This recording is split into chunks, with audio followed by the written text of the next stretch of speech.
Hi, and thanks to tuning in NASW Social Work Talks. I'm your host for this episode, Josh Klaprick, and I'm here today to talk about environmental justice as social work practice. My guest for this episode is Dr. Christina Erickson, the department chair of Augsburg University and one of my professors when I was pursuing my MSW. How are you doing today, Dr. Erickson? I'm doing great. It's so fun to see you, Josh. I'm really glad that we have a chance to talk about this because we didn't get a lot of chances to discuss it within my program proper. Instead, it was just something we glanced over. So getting a chance to read your book and hear your thoughts is really cool. So starting it off, how would you define environmental justice? Thank you. Thank you. Um, well, humans and our experiences of nature are not equal across our social identities. And our experiences, especially of the benefits of nature and also burdens. And so I look at environmental justice, many people do in this realm of experiences of benefits and burdens. And those are often varied across our social identity categories, like our race and our gender, but also our geography, where we might live, for sure, our income as well. And when we think about benefits of nature, we have to think about, kind of a range of different things. It's not just clean air, which of course is important, but it's also access to things like really beautiful views of nature, having the ability to get to a green space in nature without significant effort. Even enough quiet, to Oh, really hear the birds sing. These are some of the benefits of nature that are so important to our health and well-being. And part of environmental justice, though, is also the human-made experiences that we all have, or how we construct our societies around us. So, an environmental burden or benefit might also be things like living in a place where you can walk to a grocery store and get access to healthy food. So these kind of structures we create in society too. And burdens, I think, is where we often start when we think about environmental injustices, is the burdens people experience. And that can also be a range of things, from having a lot of light pollution where you are. For example, it's really difficult to get darkness because you're in such a dense city area, or you don't have ability to bring darkness at nighttime. Um, Along with areas where it may be hard to grow food or access to a variety of foods, and where you really don't see a lot of natural spaces or green spaces, can also be a burden of an environmental burden, along with the typical things of pollution or landfills, or those kinds of burdens that humans experience. Um, I think one of the important things, Josh, is that the kind of benefits and burdens that were doled out over the course of our life tend to really impact our outcomes over time. And these can be some serious things, like we're a lot happier when we have access to natural spaces, and our life is often more easy. It's more pleasant when we have access to options that feel good for us as human beings, and maybe match with our culture and who we are as a community. And we know that sometimes these things even lead to things like early death and real serious loss of quality of life. So environmental justice is this larger phenomenon and experience, but it has impacts really close to our lived lives.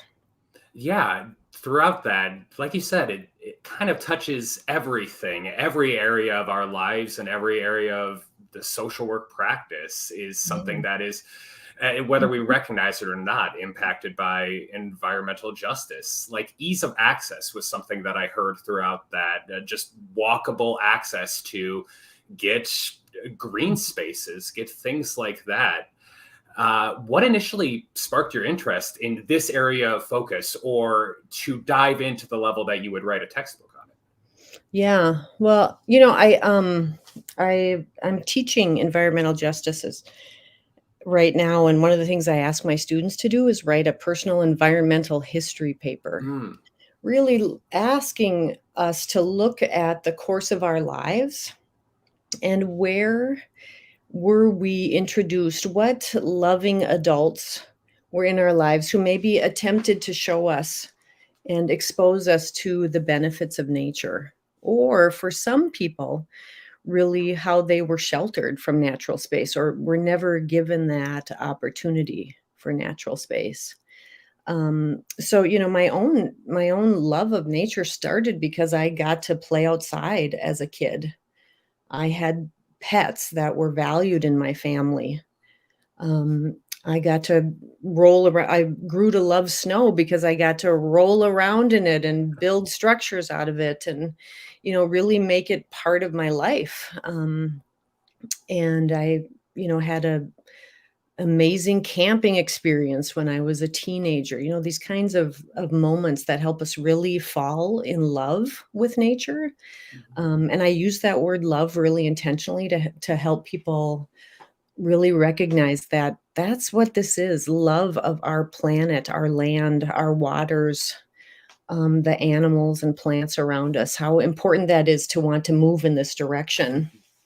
Um, but I remember back in some of my first social service careers, my job, one of my early jobs was being a personal care attendant. And I lived in the city and I visited clients at their homes and they all lived in the city. And I took the bus or I rode my bike to my clients' homes because I could. Everything was close enough. And my colleagues who were doing this work were getting reimbursed for their mileage because they drove their cars. And I chose to ride my bike or take the bus, and I ate that expense myself. At that time in my life, I didn't realize that my environmentalism could be part of my social work practice. It didn't seem possible. This is, the late 80s, early 1990s. And so I really see that loss that I didn't advocate for support for riding my bike to see my clients or getting a bus pass paid for by my employer. So that was sort of a recognition that looking back that I had that social work and environmental efforts can go hand in hand. When I got my first job after my master's degree, Mhm. really my first really grown up job, I started working in a nonprofit in another very urban setting. And this is again the early 1990s into the mid 1990s. I was trying to encourage the organization to respond to the land that was around us. It was very small pieces of land, but how could we put in some native grasses there? How could we help keep trash from accumulating on our land? How could we bring in art to the agency that reflected the community around us? But to be honest, I felt a little bit corny at times, and I wasn't always welcomed. But as I'm looking back, I see that those were the beginnings of my own understanding and recognition that these efforts can join forces. I don't have to be a social worker during the day from 8 to 5 and then become an environmentalist only when I got home. That these things could really marry and join each other. So I started with recycling efforts, and I still kind of struggled to find a place where that was accepted inside the agency. And then when I got my PhD, I was reminded in my PhD program that, oh my gosh, Jane Addams worked for parks. Mhm. She established parks in Chicago. She worked on trash collection because she knew these things had an impact on people's lives. She also set up art centers and things like that. And I really kind of went back to those old roots of social work, this profession that I love and feel so deeply about, and really recognize that, yeah, we do have a place in this. We do have a place in this environmental movement. Um, and when I started at Augsburg, I gathered with a group of faculty from history and political science and chemistry and biology, and we started environmental studies. And now we have a social work course on environmental justice that is required in environmental studies. It's also part of the social work major. And that really helped me begin to see how these ideas and theories and concepts and practices really can be knitted together.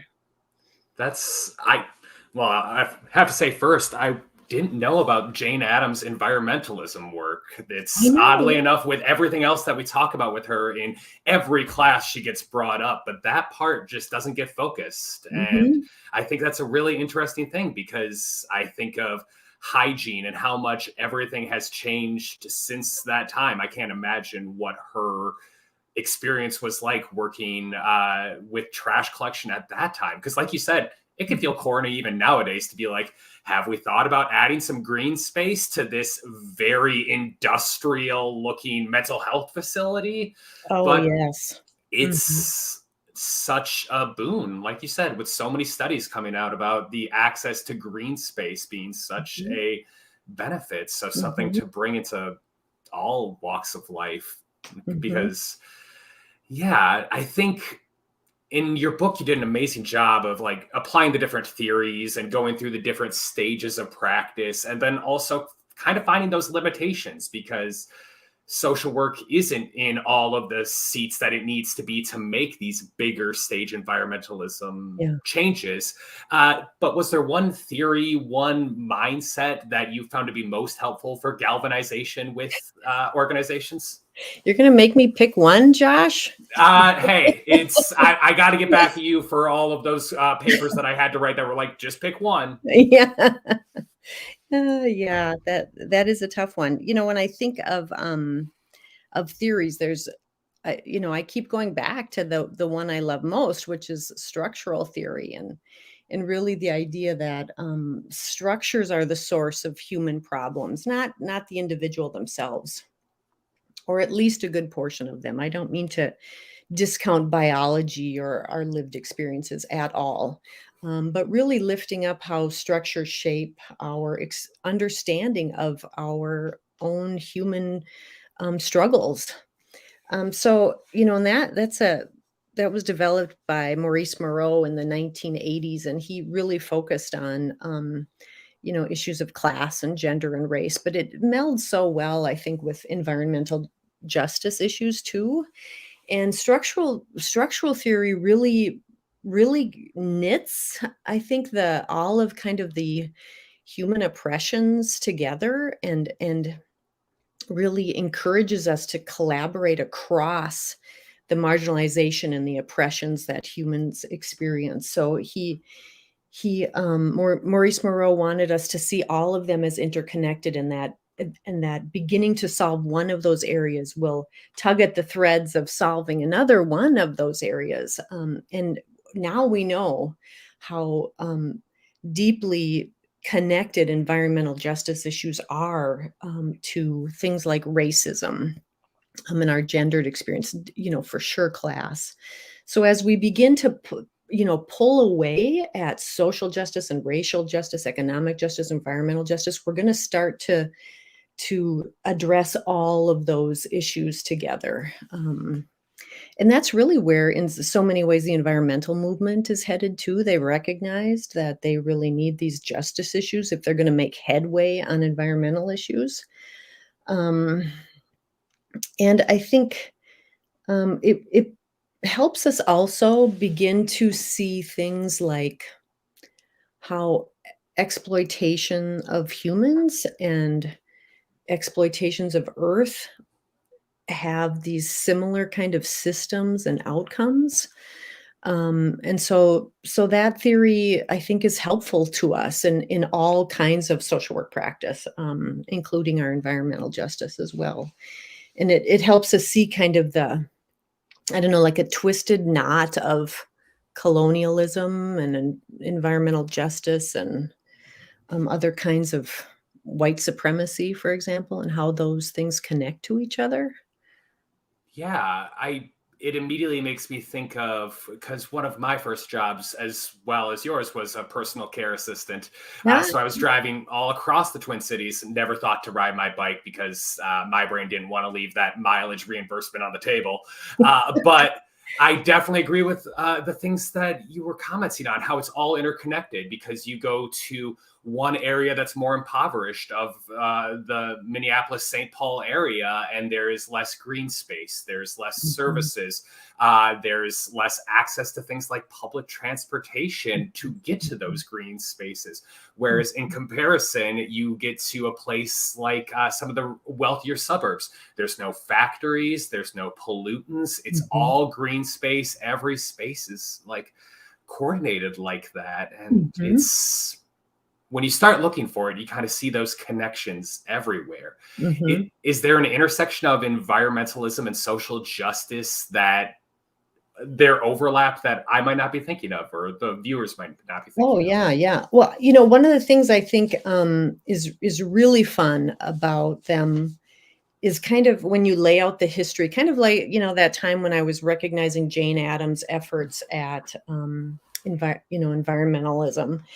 You can see sort of these kind of this shared pattern of moving forward in social change from the late 1800s when we had a strong movements towards saving land, and John Mm, Muir, the person who founded the Sierra Club, was mm, working to save natural, beautiful spaces, and we had early social workers working on, in the child saving movement, also imagining that we could save children from sort of some of the plights of the difficulties of life. And if you move forward, you'll see, like in 1964, Carolyn Finney points this out in Black Faces, White Spaces, her book about how, and she's not a social worker, she's an environmental studies person, but how the Civil Rights Act and the Wilderness Act are passed at the same time in the same mm. year, like it's almost like a beginning to thinking about dignity of natural spaces and humans in new ways. That's what it looks like to me, my own interpretation of this sense of worthiness and dignity. And that movement really sets the stage for environmental justice to emerge, and those early words around that were, environmental racism, when the recognition of landfills, I think this is about 1987 maybe, where landfills are placed in communities of color, and really the data that proved that, um, that cities were making decisions about where landfills would be placed, and it was racial discrimination. It was environmental racism, as it was coined. Robert Bullard is really considered the father of the environmental justice movement in some ways. He talked about that. That's also about the same time ecofeminism began to emerge, Oh, where women begin to talk about, domination of women's labor and women's activities as being similar to the domination over land and water and earth. And yeah. so, the critical theories that are emerging in this milieu of the environment and really beginning to connect them, those are really the forebears of environmental justice today. So the connections are go back longer, I think, than we realize, in social justice and social work as well. Yeah, because I think of how that connects to the modern day, and like the placement of landfills has moved from a discussion from where in the city to outsourcing our trash to impoverished countries to Mhm. essentially Yeah. move it out of sight, out of mind of people like in the Twin Cities or any kind of urban area in America to a whole other country. Mhm. And it shows how this issue has just grown and expanded. And once Mhm. again, we're back to all of those intersections. And Yeah. but I love the critical theories, because after a certain point, it is all interconnected, and we do have to take a step back and Mhm. go, okay, could anybody have had any bias, any even unintentional malice with environmental decisions. Because those things like the Wilderness Act, the national parks, all of that, they're well and good, but who has access to them? Who has the ease of access to them? There's not a lot of public transport going out to the national parks throughout Minnesota, whereas those are supposed to be public land. Yeah. I mean, these public lands, it's important for us to pause and recognize this amazing resource we have. Those lands, those public lands, those are ours. We all own them. We share them. Those are for all of us. And they happen at all the different systemic levels in the US. We have our national park system, which is beautiful. We probably need to change the names of some of the national parks, but and like you said, access, there's a few other issues there, but nonetheless, what a beautiful gift we have given ourselves by having these amazing national parks. And then we have our state parks. In Minnesota, we have fabulous state parks. I'm sure other states do too.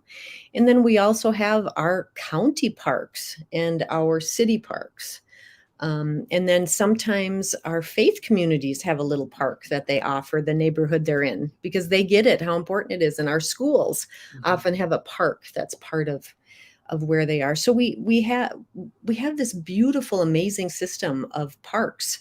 And what a gift that is. And it's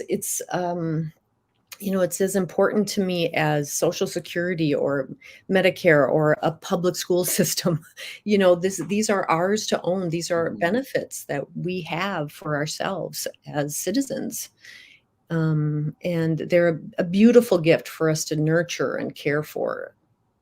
Yeah, those shared lands and just that need to protect what is ours rather than viewing it as something else because it's not close to us, I guess, gets me thinking of some of the recent environmental disasters that have been occurring, such as the train derailment in East Palestine and the health outcomes that come with that. I guess from your research, how does climate change impact health outcomes? Or I guess environmentalism in general, how would you tie that back to health outcomes? Yeah. Climate change really does impact our health. And there's another social worker by the name of Dr. Leah Prussia, who really talks about solastalgia, she calls it, and how climate change and environmental degradation impacts our spirit and our emotional health and our mental health, how we, even if we can't really quite identify it, that the changes in the rituals or patterns of our family life, when we used to plant our garden, or for me, I remember ice skating on Thanksgiving weekend in Minnesota because the lakes were frozen enough. That doesn't happen anymore. These kind of changes in our rituals and how we feel in the world around us, how the heat feels different, those kinds of things. And that how that impacts our mental health and the power of that. I think also too, there's kind of some blatant trauma that occurs when we're seeing environmental degradation. Like the train derailment that you just talked about, that plume of black smoke that emerges out of that accident is frightening on the psyche. Imagine being in that town. I'm traumatized by it. It's not in my state. It's hundreds of miles away from me. Imagine the fear for families in that community and parents who have kids with asthma or maybe have a lung disease themselves, or just the fear of how that impacts everything around them. These are traumatic experiences. I think so too. And even smaller acts, like if I'm walking to work and I see trash, which I see plenty of times because I live and work in an urban environment, how that impacts how I feel about it and kind of what it does to my face and my stomach and, I hate seeing all that trash, right? Compared to when I see, an area of native grasses and ground covers and how that invites me in, and makes, I can feel it in my bones and in my body and in my brain about how it impacts me to look at those two different sites differently. So I think this meant the impacts on our mental health are really real. Not to mention we crave solitude and natural spaces often to bring us back, to restore us, to bring us back to a sense of our understanding of ourselves and our ability to cope with the world around us. That's one of the images of nature that has been pervasive for all of us, that it's a place of health and restoration, our natural spaces. But it also, we can't get away from the fact that it impacts our physical health too. And identifying exactly how toxins in the environment impact physical health is really very tricky, right? Because we're each a unique human being, and we don't measure exposures to toxins necessarily, or pollution, or can't measure the frequency in which someone experiences those things. So those are harder to pinpoint, but we really do know a few things about it. For example, like heat waves are really dangerous, Yeah. especially for people in the very young ages or the very old ages of the human lifespan. Heat can be really dangerous for those groups. Um, and partly because they might need the care of other people. Um, and they might not recognize their own difficulties in managing those temperature changes. We also know that during heat waves, we tend to be more violent as a community. I know I'm more crabby when I'm hot, overly hot, and I can't cool off. So it makes sense that maybe community violence or family violence, family conflict, could really increase during those kinds of times. Certainly, it's a stressor on our family systems. It's a stressor on our community systems if we can't cool ourselves. So, and this whole climate change is so connected to wildfires and ozone depletion and all these things that really impact all of us. Everybody's going to feel that in some way or shape or form. You can't, in at some point, income is not going to shelter you from environmental degradation. So they are real. Yeah. Yeah. I I hadn't even considered the mental health aspect of the impact of climate change, but you're definitely right. When I think of all of the discussions of forever chemicals and then the Mhm. other, the lead that is still everywhere from in use in paints, and then the things that depleted the ozone. You hear about thing after thing after thing that is slowly eating away at the world. And it does create this kind of pseudo despondency of like, well, Mhm. this happened before I was born or before I was able to make decisions, and now I am stuck with it in ways that, like you said, can't be measured. And then there's just straight up the Mhm. physical health aspect. And Mhm. yeah, income can only get so helpful because yes, you might Mhm. have access to water to stay cool, but when that water is suddenly in your home because of rising sea levels, it doesn't really matter. Absolutely. So, what ways can you think of for social workers to help mitigate some of these challenges? Like, even if it's just like when Minnesota or somewhere else hits that nearing that, it's wet bulb is the phrase I've heard, that dangerous level of heat. Like, Mm. what can we do to help the people we serve or even ourselves and our communities? Yeah, yeah. Yeah, specifically with heat, I think you're reminding me of a journal article I wrote several years ago about heat waves and, what can social workers do? Um, Absolutely. Well, some of the things that we have to recognize is that the heat is more serious in the urban core. Um, because heat rises more quickly inside those where buildings are close together and there's a lot more concrete and not a lot of natural greens to absorb some of that heat. So there are Mhm. places where it is more dangerous during heat waves, and those are generally inside the urban cores, sometimes inside very tall buildings. And these might be older buildings where they don't have reliable cooling systems as well. So that's part of it, is knowing your geography, that some social workers have to take care of this more than others. The other thing is, I would say for sure you need kind of knowledge and awareness, especially about those two ends of the lifespan, beginning and end of the lifespan.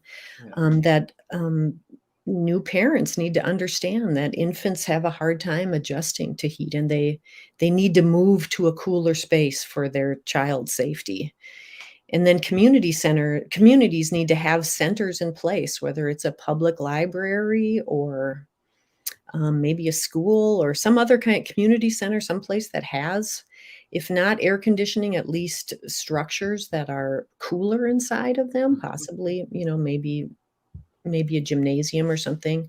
But there, to get into places where people can safely ride out that heat wave. I mean, that's number one, because the danger is so clear. The other thing is kind of a checking on each other kind of system, especially for elderly people who might be living alone, who might not know that they're not drinking enough, or Mhm. that they, could do some things to move air in where they're living. So a system of really checking on people. And I think, we kind of need that knowledge and public awareness, much like we have about, the dangers of smoking, so that it feels closer to each individual to recognize the dangers of experiencing too much heat, and where that can happen. So really building those communities. Then the other thing is we got to look forward. Plant a tree now. It may not help your city this moment with this summer's heat waves, but it will help in the future. So we have to be doing those mitigation efforts that have longer term payoff as well.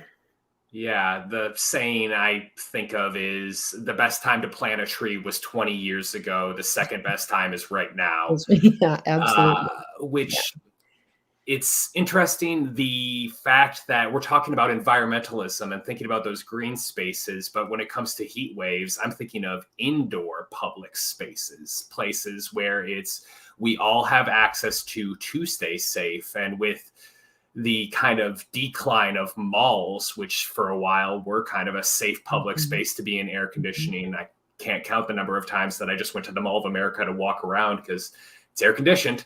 mhm. But especially during the pandemic, that gave rise to just kind of this awareness that there aren't a lot of public spaces that you can sit in without pain. So it feels Mhm. like a good place for social workers to get out there and advocate for the reinvigoration of those community spaces, those Yeah, community yeah. centers. Yeah, and they need to be in close proximity to where people are, and there need to be multiples of them, right? We need them sprinkled throughout our cities.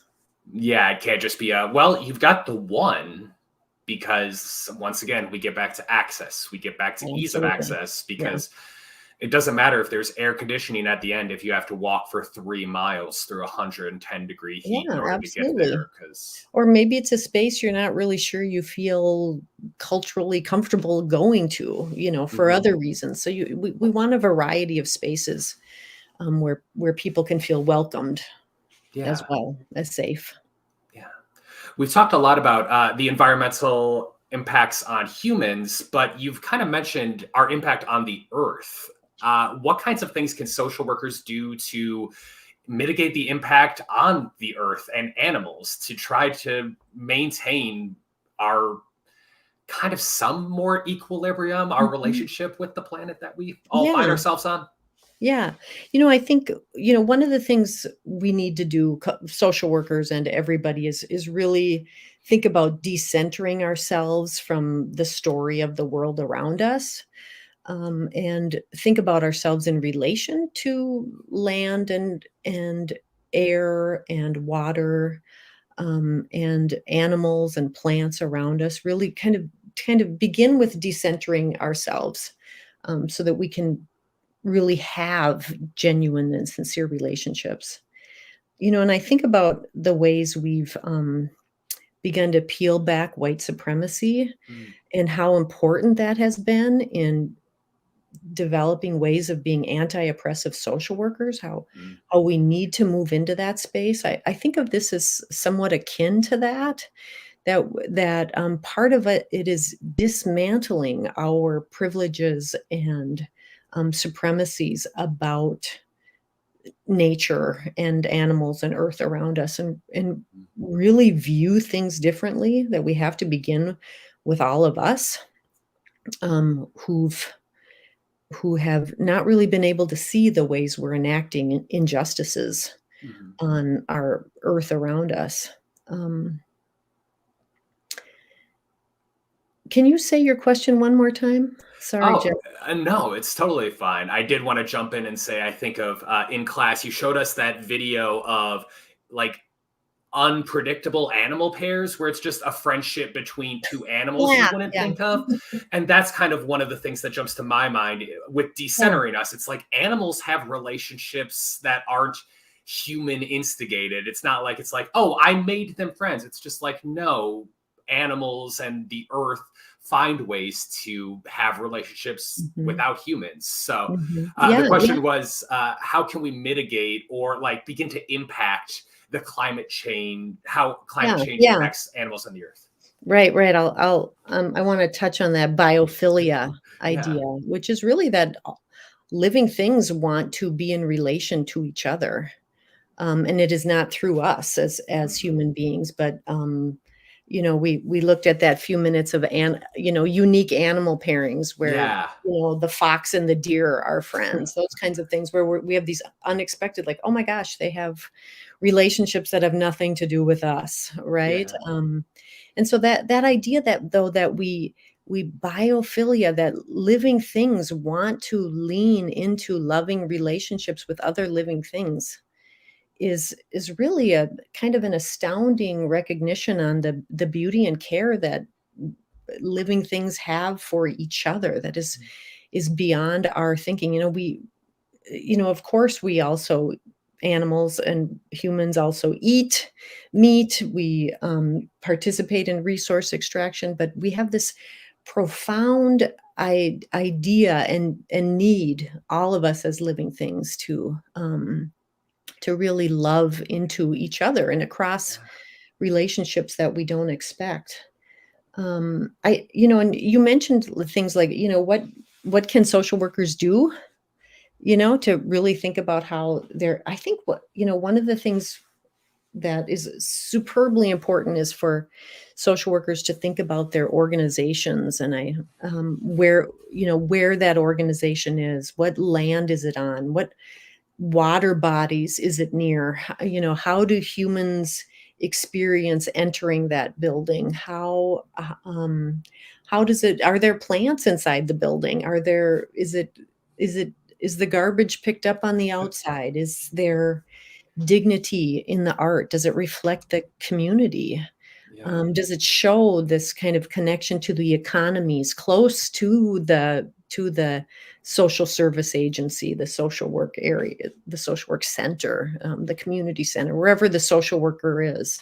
Mhm. To begin to really think about how that space reflects that, um, and also to not be afraid. I was describing how I felt kind of corny, like, let's start the recycling, back in 1992. Yeah. And really, just sort of accept that and move into, let's have a green committee here. What do you think about stewarding our space and our land? Can we have an environmental group, a committee?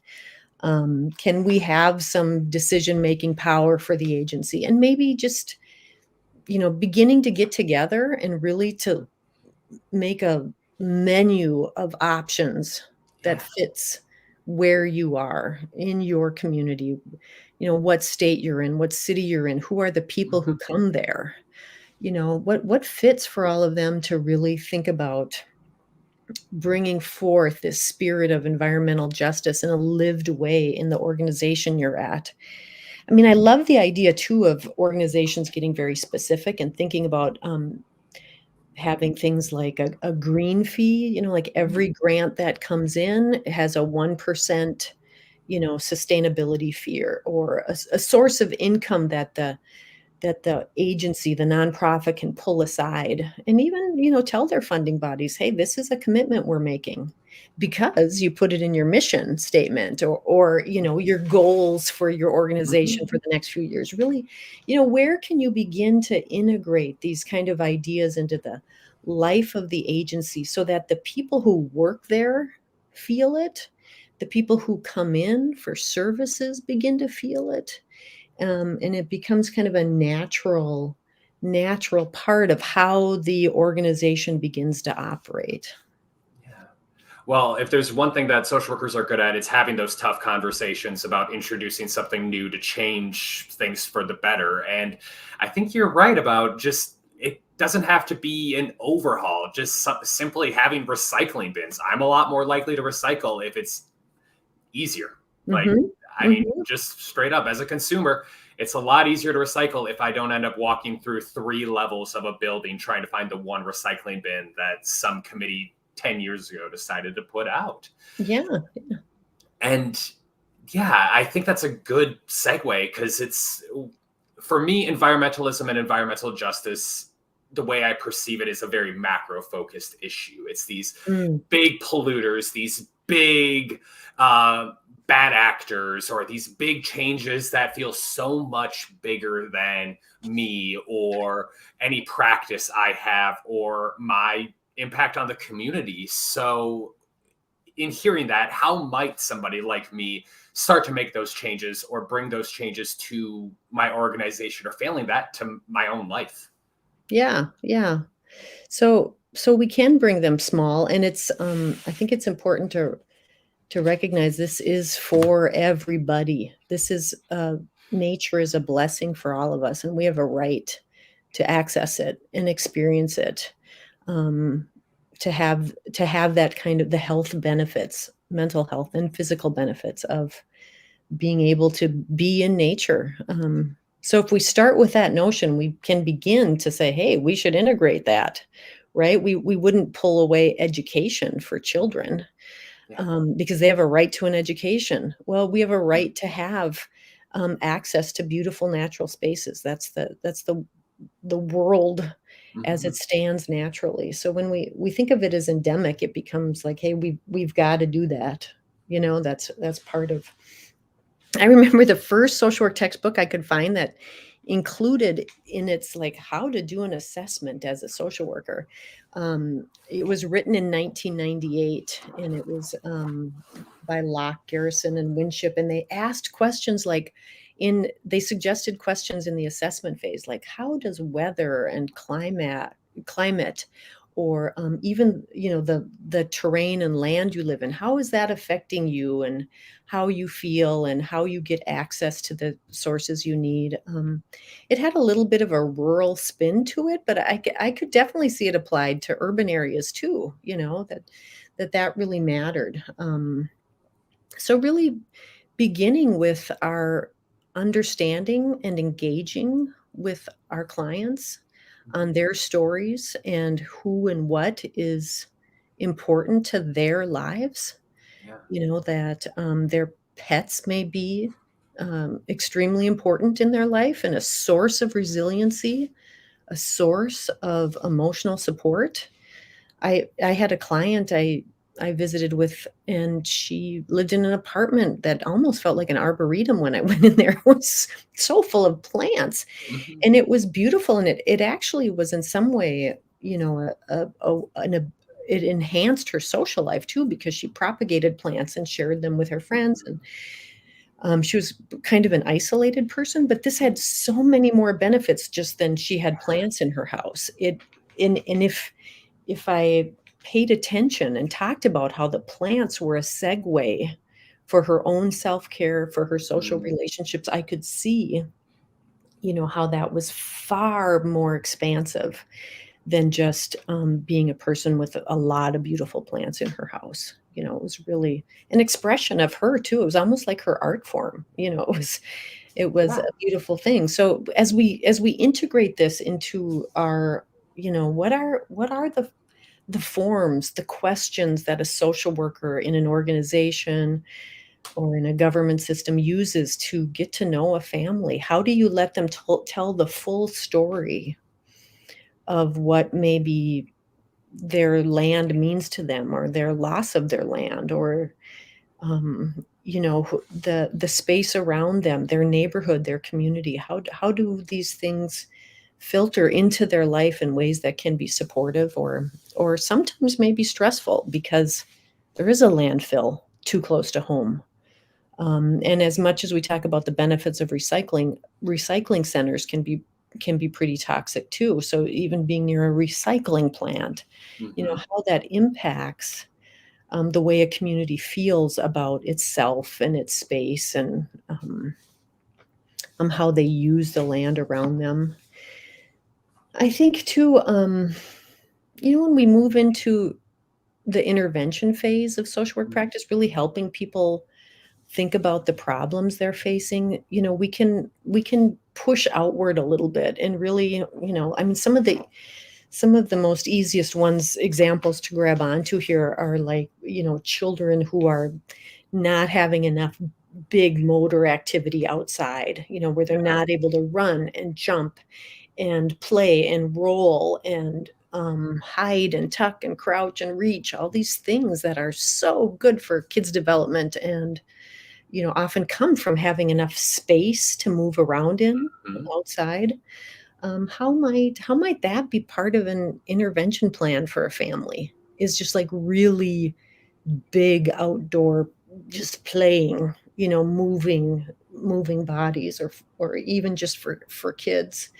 How might recognition that getting healthy food in a wide variety has been challenging, and how that might impact a family's life, how that can be a part of an intervention plan, is to figure out what's the source of that barriers, and how can that be changed for a family so that they can feel better physically, and like their food is closer to their own culture, closer to their own health, matches what they need as a family.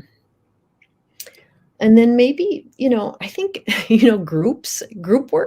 social work and groups, we're pretty good at this getting out in nature thing. We've kind of Mhm. figured out that being in nature with other people is hugely bonding. And there's been, Mhm. challenge courses for groups to use, big camping events, therapeutic interventions that are Yeah.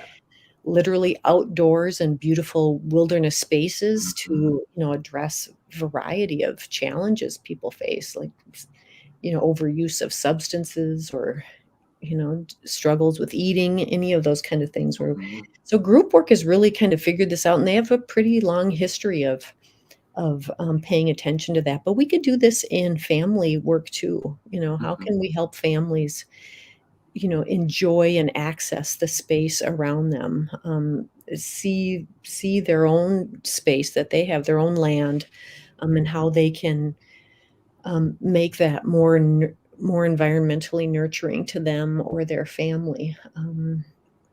So we all really want, moments of fresh air, just thinking about a breeze, just the right kind of breeze, and, digging in the soil because I'm gonna plant something. This is Mhm. all therapeutic for all of us, and our clients too, and we wanna make sure they have access to that kind of natural therapeutic intervention that is so good. I mean, sometimes I really need to weed the yard, because I'm not using anything to kill my weeds. I go out Mhm. there and I pull them myself, and Mhm. it does something good for my heart and soul. It takes a Yeah. little time. And then also, a few years ago, I started to shift, and I realized that, well, the clover isn't a weed. I'm gonna Yeah. I'm gonna remove that idea from my head, Yeah. and accept the clover as a beautiful part of my yard now. And that helps me shift and think through my own life in so many ways, that kind of natural therapeutic intervention. Yeah, just something you said of plants being an art form. As somebody that's killed enough plants, it's definitely an art form. Like, it is not something that you just like take care of them and it's very clear, but you're definitely Yeah. like it's something that I think we all have a natural desire to be a part of. It's just something Mhm. that I guess, Western society as a whole has kind of decentralized a equal relationship with the environment. Instead, it's the environment as a means to an end for us. And Mhm. speaking of which, most of the polluters, most of the big issues that are occurring due to climate change are because of some big corporations. And I Mhm. hear so much pushback. And I mean, I feel it myself. Why do I have a paper straw when there's like a giant oil spill caused by an oil company? And they go, "We're sorry." And that's the end of Mhm. it. So, Mhm. how can we reframe to bring some hope and motivation back to people like me that Mhm. want to make the change, but just feel so outweighed by Mhm. a couple people in suits making decisions? Yeah, I can really relate to you so much, Josh, in my own years of thinking and working about these things. The war in Ukraine, or war Mm, on Ukraine, is really a good example of that too. And when we see the destruction and lives lost on the news, I see deep environmental degradation as well. And um, it can be disheartening to think how these little things I'm trying to do, is this really it? So, but I have to keep reframing it, and I have conversations with my fellow social workers. I mean, that's one of the great things about NASW is you get to connect with your other social workers and have like, how are you coping with this kind of conversation? So, yeah. those are really important,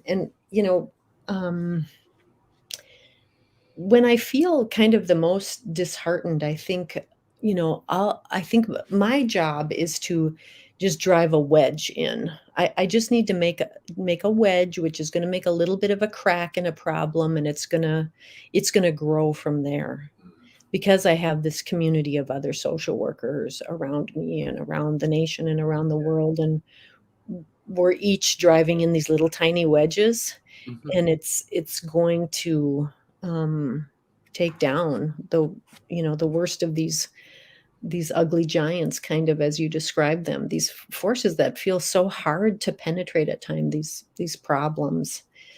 Um, and then I think, I am so appreciative of being a social worker because I can go to work every day and come home and feel like I'm trying.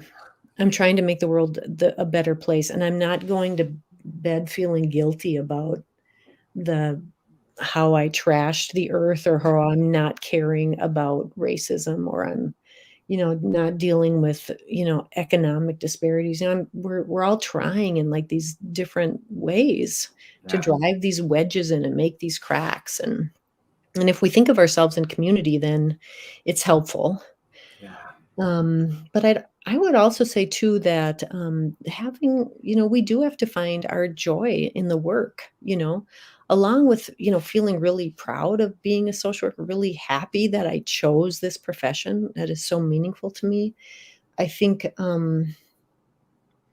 that when we find some joy in our work and recognize that it does fulfill us, Mhm. choosing that paper straw makes you feel a little bit better.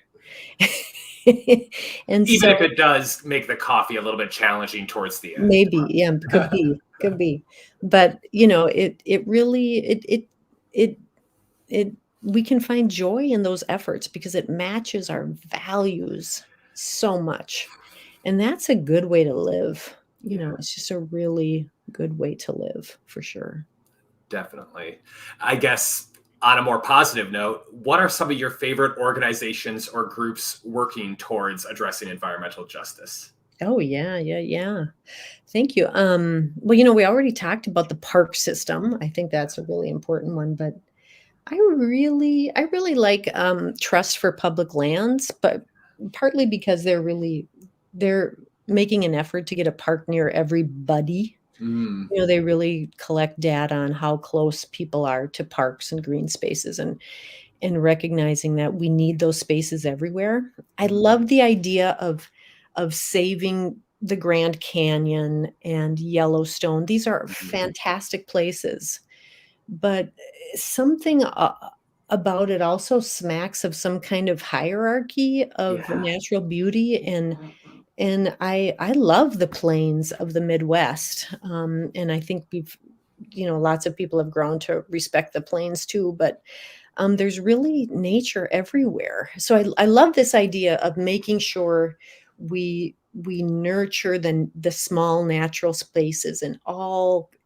kinds of places in our social structures and in our communities. And I think Trust for Public Lands has that kind of idea in their head. I don't think we can ignore the big greens, as they're called, like the Sierra Club and the Nature Conservancy and the Audubon Society and the World Wildlife Federation. These are Mhm. huge international organizations that all started out looking at, animals, birds, land, nature as who they were protecting and who they were caring for. But you'll see that in the last few years, they have wisened up as they need to do, and they have recognized that those spaces aren't going to be cared for without racial and social justice as part of that storyline, that humans have a huge Mhm. impact on these natural spaces. So they've actually, in so many ways, recognized what social work has known, Yeah. that we need this critical lens of Mhm. social, economic, environmental, racial justice to really make movement Yeah. for environmental spaces too. So I think that's good news for us. We Yeah. should feel really proud that they need us now, that we have a language and methods and ways of creating social change from the micro to the macro level that other organizations need. So we can feel really good about that and note that we have a place in this movement. Yeah. The I can't go without saying I found a new one called Intersectional Environmentalists, which I think is really fun. I follow them on Instagram, and they're really about lifting up diverse voices, BIPOC Mhm. voices in the environmental movement, and they feel very youthful, and they use radical language, which is pretty exciting. So I really like them too. We of course have our eco social work Facebook groups that you can Mhm. find. There are some listservs that share information. These go by green social work, eco social work, sometimes enviro social work. So you might have to play with different terms like that to Mhm. really capture all of them. And then, we really can't ignore the fact that we have some fabulous things around us, like our public libraries.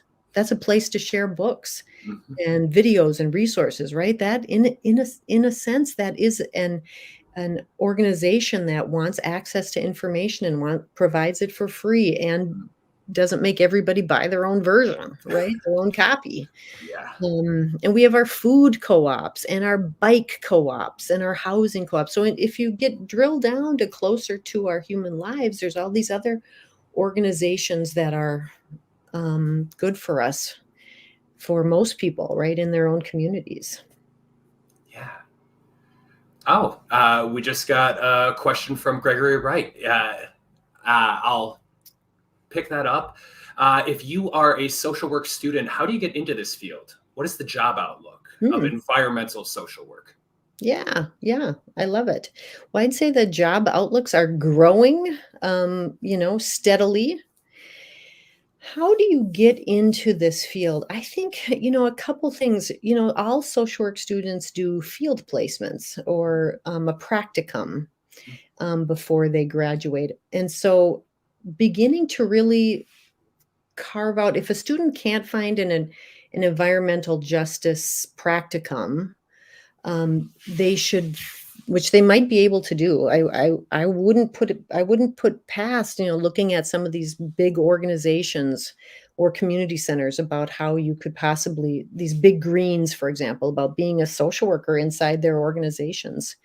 Um, but if you're not in an environmentally specific organization, begin to carve out how it can look where you're at. What does promoting environmental justice look like in a community mental health center, in a school? How can you begin to play with some of those ideas and begin to build a career that has Mhm. environmental justice as a focus of it? I also really encourage social workers not to, to not to limit themselves to traditional social work spaces for Mm. work. The way we think and the way we approach problems and our efforts to understand and assess a situation and create interventions, our commitment to ameliorating injustices is attractive to a lot of different kinds of employers. So Mhm. don't pass up energy agencies in wherever you live, Gregory. City and state and county jobs that are related to this. Our on my campus, our sustainability officer is a social worker, for example. So there are places I think that are surprising about where we're finding ourselves inside the environmental movement. So I would definitely look at those nonprofits. You will be well poised to work inside those agencies too. And then when you need to talk to other social workers, you can always come to NASW to find that reconnection of trying to fight Yeah, that battle yeah. in those organizations that aren't surrounded by other social workers. So, I think that's true. In some settings, you may be the only social worker inside that agency, not just in environmental agencies, but for example, even in a school, you might be the only social worker in that school, right? Surrounded by mhm. lots of teachers. So that's where NASW and these communities can really help us find each other, Yeah. and speak to our shared interests. Yeah, and remind us that we're not alone. A comment that I didn't get a chance to comment on from, I believe, Gender is Whack, which great name, was the reason that they make those choices for things like paper straws is the community. It's remembering that we're all making that wedge as you described it, and Mhm, knowing that mhm, you're not the only person trying to make that wedge to make those changes. mhm, Uh, and yeah, mhm. so I guess we're nearing the end of our time. Is there anything else that you would like to add, Dr. Erickson, before we open it up to any other questions? Um, I think, if I were to say like a couple parting words, I would say that the environmental justice movement needs us. And when I first started out and I couldn't see how environmental work and social work could be paired, I couldn't see how they could work together. I felt like I didn't know enough. I now know that that's exactly the opposite. The environmental movements need us. That is a space for us to be to be participating. You may not know the numbers about carbon sequestration or, changing to solar kilowatt hours, those kinds of things. That's not necessary. It is about the human connections of people and the skills that we bring to social work. So go for it. I'd also say, I really came to this work because of my love of nature. And so I think we should just say it. We love nature and animals and the things around us, and we that's got to be the driver of the work that we do. And I think in social work we've kind of shied away from love because we have to be careful that we're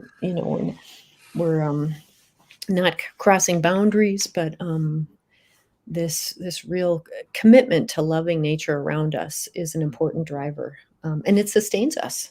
Yeah. And don't forget that being a social worker is a really great job. I mean, there is really, I can't think of I've been a social worker for 30 years. There's no better time to join this world of social work. It's such a blessing. It truly is. And there's so much opportunity and so much optimism to be found just in everywhere. Like you said, if you drill Mhm, down far enough, you will find environmental action and social justice action everywhere you look. So mhm, mhm. it doesn't look like we've got any more questions. So, Dr. Erickson, I will let you go face the snowpocalypse that I also have to Yeah, face. And beautiful. I thank you so much for your time. It's been Josh, this so is great. such a treat, Yeah. right? We were one student and professor, now we're colleagues out in the world. It's crazy. I love this. I feel like I could have asked you so many more questions. So it feels like a part 2 is necessary. So future chances. Great. Thank you so much. Thank you, awesome. NASW. Thank you. Too. Awesome. Thank you all.